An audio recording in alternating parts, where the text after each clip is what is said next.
മിശിഹായിൽ പ്രിയമുള്ള സഹോദരി സഹോദരന്മാരെ, പ്രിയമക്കളെ, ഇന്നേ ദിവസം മത്തായി അറിയിച്ചുകൊണ്ട് കർത്താവ് മിശിഹായുടെ പരിശുദ്ധ സുവിശേഷം 21 അധ്യായം 9 വാക്യം.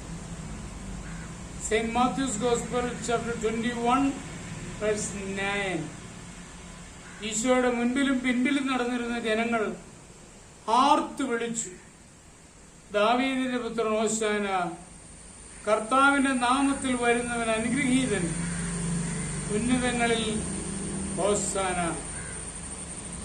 നമുക്കറിയാം, ഇവിടെ ഹോശാന കഴിഞ്ഞ് ദുഃഖവെള്ളി വരും എന്ന യാഥാർത്ഥ്യം ഈശോയ്ക്ക് തിരിച്ചറിയാൻ പറ്റുന്നുണ്ട്.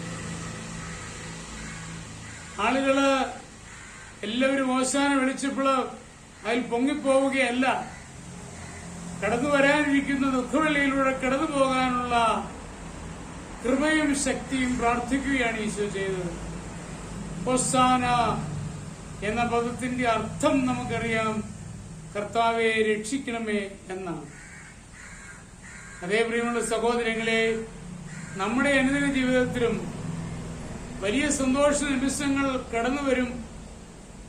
ആ നിമിഷങ്ങളിൽ നമ്മളെ മതിമറന്ന്, നമ്മളെ തന്നെ മറന്ന് നമ്മൾ ആനന്ദിക്കുകയല്ല, വേദനകളെല്ലാം മാറി ഇനി പ്രശ്നങ്ങളില്ല എന്ന് കരുതുകയല്ല, കടന്നു വരുന്ന ദുഃഖവെള്ളിക്ക് വേണ്ടി ദൈവത്തിന്റെ കൃപയാചിക്കുകയാണ് ചെയ്യുന്നത് എന്ന യാഥാർത്ഥ്യം നമ്മൾ മനസ്സിലാക്കേണ്ടിയിരിക്കുന്നു.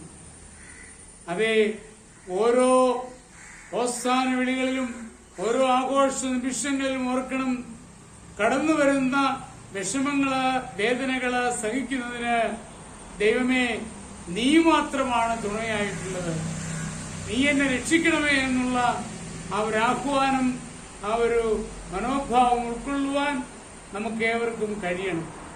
അതിന് ദൈവം നമുക്ക് ശക്തി പകരണം. അതാണ് കർത്താവ് ആഗ്രഹിക്കുന്നത്. പ്രതികൂല അനുഭവങ്ങളിൽ നമ്മൾ തളർന്നു പോവാതിരിക്കാൻ, കർത്താവിന്റെ ധൈര്യം സ്വീകരിച്ചുകൊണ്ട് ധീരതയോടെ മുന്നോട്ടു പോകുവാൻ, ഒരാഘോഷങ്ങളിലും മതിമറന്ന് സന്തോഷിക്കാതിരിക്കുവാൻ, എല്ലാം ദൈവത്തിന്റെ പരിപാലനയുടെ ഭാഗമായി കണ്ട് കർത്താവിന്റെ രക്ഷ എല്ലാ അനുഭവങ്ങളും ഉൾക്കൊള്ളുവാനുള്ള കൃപാവരം ഞങ്ങൾക്ക് തരണമേ എന്ന് പ്രാർത്ഥിക്കുവാൻ നമുക്ക് കഴിയണം. അതിനെല്ലാ ആഘോഷങ്ങളും നമ്മെ സഹായിക്കട്ടെ എന്ന് സ്നേഹപൂർവ്വം ഓർമ്മിപ്പിക്കുകയാണ്.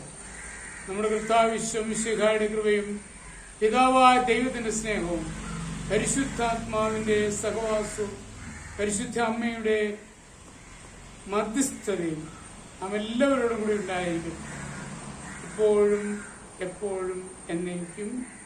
ആമേൻ.